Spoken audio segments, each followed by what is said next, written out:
So ಎಲ್ರಿಗೂ ನಮಸ್ಕಾರ, ನಾನು ಚೈತ್ರ ಆಚಾರ್. ಈಗ ತಾನೇ ನಮ್ಮ ಮಾರ್ನಮಿ ಸಿನಿಮಾದ ಟೈಟಲ್ಲು ಮತ್ತು ಅದರ ಟೈಟಲ್ ಟೀಸರ್ ಅಂತ ರಿಲೀಸ್ ಮಾಡಿದ್ವಿ. ಈಗ ಇನ್ನೇನು ಅಕ್ಟೋಬರ್ 1ನೇ ತಾರೀಕಿಂದ ಶೂಟಿಂಗ್ ಹೊರಡ್ತಾ ಇದ್ದೀವಿ. ಖುಷಿಯ ವಿಚಾರ ಏನಂದರೆ ಇದರಲ್ಲಿ ನನಗಿಷ್ಟ ಆಗಿರೋ ಎಷ್ಟೊಂದು ಟೆಕ್ನಿಷಿಯನ್ಸು, ಎಷ್ಟೊಂದು ಕಲಾವಿದರಿದ್ದಾರೆ. ಸೊ ಅದು ಒಂದು ಹುಮ್ಮಸ್ಸು ನನಗೆ ಈ ಸಿನಿಮಾನ ಸೆಲೆಕ್ಟ್ ಮಾಡೋಕ್ಕೆ in the first place. Rishith ಅವರು ಇದರ ಡೈರೆಕ್ಟರ್, ನಿಶಾಂತ್ ಅವರು ಮತ್ತು ಶಿಲ್ಪಾ ಅವರು ಇದನ್ನು ಪ್ರೊಡ್ಯೂಸ್ ಮಾಡ್ತಾ ಇದ್ದಾರೆ. ಆ್ಯಂಡ್ ನನ್ನ ಫೇವ್ರೆಟ್ ಚರಣ್ ರಾಜ್ ಅವರು ಇದಕ್ಕೆ ಮ್ಯೂಸಿಕ್ ಮಾಡ್ತಾ ಇದ್ದಾರೆ. ಆ್ಯಂಡ್ ಋತ್ವಿಕ್ ಅವರು ನನ್ನ ಜೊತೆ ಆ್ಯಕ್ಟ್ ಮಾಡ್ತಾ ಇದ್ದಾರೆ. ಸೊ ಇದೆಲ್ಲನೂ ನನಗೆ ತುಂಬ ಖುಷಿ ತರುವಂಥ ವಿಷಯ. ಆ್ಯಂಡ್ ಈ ಸಿನಿಮಾದ ಕಥೆ ನನಗೆ ಈ ಈ ಒಂದು ಸಿನಿಮಾನ ಸೆಲೆಕ್ಟ್ ಮಾಡೋಕ್ಕೆ ಏನೋ ಒಂದು ಮುಖ್ಯ ಕಾರಣ. ಬಿಕಾಸ್ ಅವ್ರು ಕೇಳಿದ್ದಂಥ ಸಮಯದಲ್ಲಿ ನಾನು ಆ್ಯಕ್ಚುಲಿ ಫ್ರೀ ಇಲ್ಲ ಅಂತ ಹೇಳಿದಾಗ, ಇಲ್ಲ ಅದನ್ನು ಅಡ್ಜಸ್ಟ್ ಮಾಡ್ಕೋಬೋದು ಅಂತ ಅವರು ನಿಂತಿದ್ರು. ಬಟ್ ನಾನು ಅಯ್ಯೋ ಟೈಮ್ ಮಾಡ್ಕೊಳಕ್ಕಾಗತ್ತ ಅದು ಇದು ಅಂತ ನೋಡಿದಾಗ ಕತೆ ಕೇಳಿದ ಮೇಲೆ ಹೆಂಗಾದರೂ ಟೈಮ್ ಮಾಡ್ಕೋಬೇಕು ಅಂತ ಮಾಡ್ಕೊಂಡಂಥ ಕತೆ. ಸೊ ಅದು ನೋಡಿದಾಗ ನಿಮಗೆ ಗೊತ್ತಾಗುತ್ತೆ, when you see the cinema, watch the cinema later, ಯಾಕಷ್ಟು ಕಾನ್ಫಿಡೆನ್ಸ್ ನನಗೆ ಇಲ್ಲ, ನನ್ನ ಬೇರೆ ಎಲ್ಲ ಟೆಕ್ನಿಷಿಯನ್ಸ್ಗೂ ಹಂಗೆ ಅನಿಸ್ತು ಅಂತ. ಸೊ ಖುಷಿ ಆಗ್ತಾ ಇದೆ. ಸಿನಿಮಾ ಶೂಟ್ ಸ್ಟಾರ್ಟ್ ಮಾಡ್ತಿದ್ದೀವಿ ಅಂತ. ಮಾರ್ನಮಿ ದಸರಾ, ಏನು ಮಂಗಳೂರಿನಲ್ಲಿ ಮಾರ್ನಮಿ ಅಂತ ಕರೀತಾರೆ. ಸೊ ಆ ನವಶಕ್ತಿಗಳ ಆಶೀರ್ವಾದದಿಂದ ನಮ್ಮ ಸಿನಿಮಾ ತುಂಬ ಚೆನ್ನಾಗಿ ಓಡಲಿ, ತುಂಬ ಚೆನ್ನಾಗಿ ಶೂಟ್ ಆಗಲಿ, ತುಂಬ ಚೆನ್ನಾಗಿ ಜನಕ್ಕೆ ಇಷ್ಟ ಆಗಲಿ ಅಂತ ಮಾತ್ರ ಕೇಳ್ಕೊಳ್ಬಲ್ಲೆ. ಆಗಲೇ ಪ್ರೆಸ್ ಮೀಟಲ್ಲಿ ಹೇಳ್ದಂಗೆ ಎಲ್ಲ ಟೆಕ್ನಿಷಿಯನ್ಸ್ ಜೊತೆ ಕೂಡಿದಾಗ ನಾವು ಎಷ್ಟು ಒಳ್ಳೆ ಸಿನಿಮಾ ಮಾಡ್ತೀವಿ ಅಂತ ಗೊತ್ತಿಲ್ಲ, ಖಂಡಿತವಾಗ್ಲೂ ಕೆಟ್ಟ ಸಿನಿಮಾ ಮಾಡಲ್ಲ ಅನ್ನೋ ಕಾನ್ಫಿಡೆನ್ಸ್ ನನಗಿದೆ. So I am very very excited. ಇದರ ಜೊತೆಗೆ ನಿಮಗೂ ಕೂಡ ಗೊತ್ತು, ಇಂಡಸ್ಟ್ರಿಯಲ್ಲಿ ಒಂದು ಸೆನ್ಸೇಷನಲ್ ವಿಚಾರ ಇದೆ, ಮೀಟು. ಒಂದಷ್ಟು ಜನ ಕೇರಳ ಮಾದರಿ ಕಮಿಟಿ ಕೇಳ್ತಿದ್ದಾರೆ, ಒಂದಷ್ಟು ಜನ ಬೇಡ ಅಂತಿದ್ದಾರೆ. ಮೀಟು ಬದಲು ಪಾಶ್ ಕಮಿಟಿಯನ್ನ ತನ್ನಿ ಅಂತ ಮಹಿಳಾ ಆಯೋಗ ಕೂಡ. ಇದ್ರ ಬಗ್ಗೆ ನೀವೇನ್ ಹೇಳ್ತೀರಾ? ಈ ತರದ ಅನುಭವ ಯಾವತ್ತಾದ್ರೂ ಚೈತ್ರಾಚಾರ್ಯ ಅವ್ರ ಗಮನಕ್ಕೆ ಬಂದಿದ್ಯಾ, ಅಥವಾ ಅವ್ರಿಗೆ ಏನಾದ್ರೂ ಆ ತರದ ಕೆಟ್ಟ ಅನುಭವ ಏನಾರು ಆಗಿದೆಯಾ?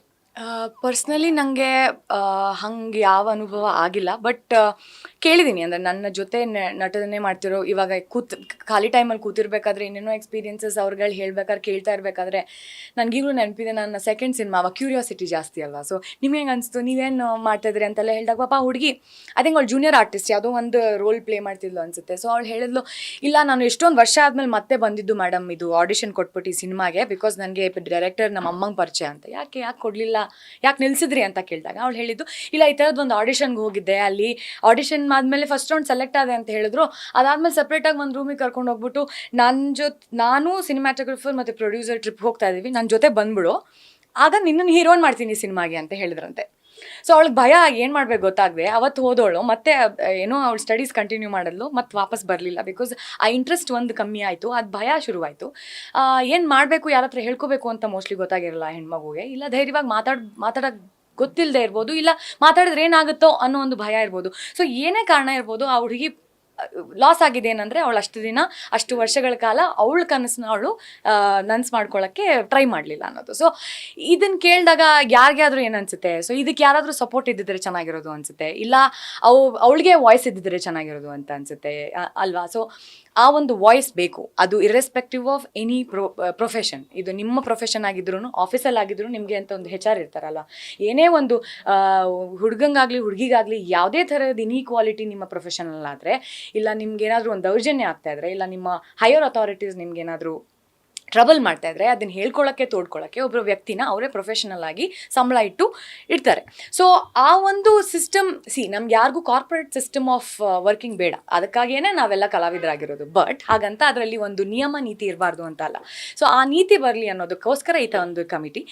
ಲೈಂಗಿಕ, ಎಸ್, ಅದು ನೀವೇನು ಹೇಳ್ದಂಗೆ ಇವಾಗ ಏನೋ ಸೆಕ್ಷುವಲ್ ಹರಾಸ್ಮೆಂಟ್ ಇರ್ಬೋದು, ಇಲ್ಲ ಸೆಕ್ಷುವಲ್ ಎಕ್ಸ್ಪ್ಲಾಯ್ಟೇಷನ್ ಇರ್ಬೋದು, ಇಲ್ಲ ಪವರ್ ಯೂಸೇಜ್ ಇರ್ಬೋದು, ಅದೆಲ್ಲನೂ ಆಗುತ್ತೆ, ಕರೆಕ್ಟು. ಅದು ಎಲ್ಲದರ ಒಂದು ಭಾಗ, ಅದು ಒಂದು ಭಾಗ. ಆದರೆ ಎಷ್ಟೊಂದು ಜನ ಫೀಮೇಲ್ ಆರ್ಟಿಸ್ಟ್ಸ್, ಇಲ್ಲ ಏನೋ ಜೂನಿಯರ್ ಆರ್ಟಿಸ್ಟ್ಗಳಿಗೆ ವಾಶ್ರೂಮ್ ಅವೈಲಬಿಲಿಟಿ ಕಮ್ಮಿ ಇರುತ್ತೆ ಸೆಟ್ಗಳಲ್ಲಿ, ಅವ್ರ ಅಗ್ರಿಮೆಂಟ್ಗಳು, ಪೇಮೆಂಟ್ ಸ್ಟ್ರಕ್ಚರ್ ಇರಲ್ಲ. ಸೊ ಯಾವುದೋ ಒಂದು ಅಮೌಂಟ್ನ ಫಸ್ಟ್ ಇನಿಷಿಯಲಿ ಪ್ರಾಮಿಸ್ ಮಾಡಿರ್ತಾರೆ, ಲಾಸ್ಟಲ್ಲಿ ಅವ್ರಿಗೆ ತೊಗೊಳಕ್ಕೆ ಗೊತ್ತಿರಲ್ಲ, ಯಾರ ಹತ್ರ ಕೇಳಬೇಕು ಗೊತ್ತಿರಲ್ಲ. ಸೊ ಎಲ್ಲ ಕಡೆ ಆಗುತ್ತೆ ಅಂತ ಅಲ್ಲ. ನಾನು ಹೇಳ್ದಂಗೆ ನಾನು ಅದನ್ನು ಗಾಡ್ಸ್ ಗ್ರೇಸ್, ಇಲ್ಲ I was lucky enough to not experience anything like that. But ಇರ್ತಾರಲ್ಲ ಆ ಥರದ ಎಕ್ಸ್ಪೀರಿಯನ್ಸ್ ಎಷ್ಟೊಂದು ಜನಕ್ಕೆ ಆಗ್ತಾ ಇರುತ್ತಲ್ಲ, ಅವ್ರಿಗೆಲ್ಲರಿಗೂ ಒಂದು ವಾಯ್ಸ್ ಬೇಕು ಅಂದರೆ ಈ ಥರ ಒಂದು ಕಮಿಟಿ ಇದ್ದಾಗ, ಯಾರೋ ನನ್ನ ಕೈಯಲ್ಲಿ ಮಾತಾಡೋಕ್ಕಾಗಲ್ಲ ಅಂದರೂ ಇವ್ರ ಹತ್ರ ಹೋದರೆ ನನ್ನ ಕೆಲಸ ಆಗ್ಬೋದು ಅನ್ನೋ ಒಂದು ನಂಬಿಕೆ ಇಟ್ಕೊಂಡು ಬಂದರೆ ಮುಂದೆ ಆಗುವಂಥ ಒಂದು ಸಿಚುವೇಶನ್ಸ್ನ ತಡಿಬೋದು.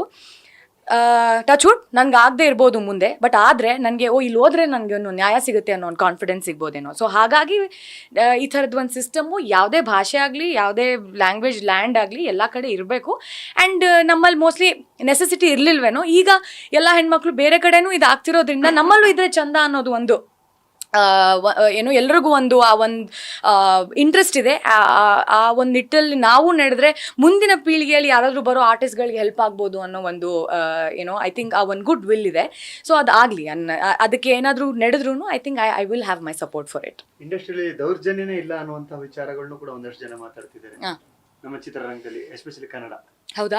ಓ, ಅದು ನಾನು ಯಾರು ಮಾತಾಡಿದ್ರು ಕೇಳಲಿಲ್ಲ, ಬಟ್ ಅದು ಸುಳ್ಳಲ್ಲ. ಅಂದರೆ ಜಗತ್ತಲ್ಲಿ ಕಳ್ತನನೇ ಇಲ್ಲ, ಕೊಲೆನೇ ಇಲ್ಲ, ಕ್ರೈಮೇ ಇಲ್ಲ ಅಂದಂಗೆ ಅದು ಅಲ್ವಾ? ಸೊ ನಮಗೆ ಗೊತ್ತಿಲ್ಲ. ಸೊ ನಮಗೆ ನೋಡಿ, ನನಗೆ ಗೊತ್ತಿಲ್ಲ, ಆದರೆ ಆ ಹುಡುಗಿ ಹೇಳಿದಾಗ ಓ ಹಿಂಗೂ ಇದೆಯಾ ಅಂತ ನನಗೆ ಅವತ್ತು ಗೊತ್ತಾಯಿತು. ಸೊ ನಾವು ಅಂಟಿಲ್ಲ ಅನ್ಲೆಸ್ ಅದು ಕೇಳೋವರೆಗೂ ನಮಗೆ ಗೊತ್ತಾಗಲ್ಲ. ಬಟ್ ಮೋಸ್ಟ್ಲಿ ಯಾರು ಮಾತಾಡಿದಾರೋ ಪಾಪ ಅವ್ರ ಪರ್ಸ್ಪೆಕ್ಟಿವ್ ಅಲ್ಲಿ ಅವ್ರು ನೋಡದೇ ಇರ್ಬೋದು, ಬಟ್ ಆ ಥರದ್ದು ಇರುತ್ತೆ is what my opinion is. Thank you. Thank you.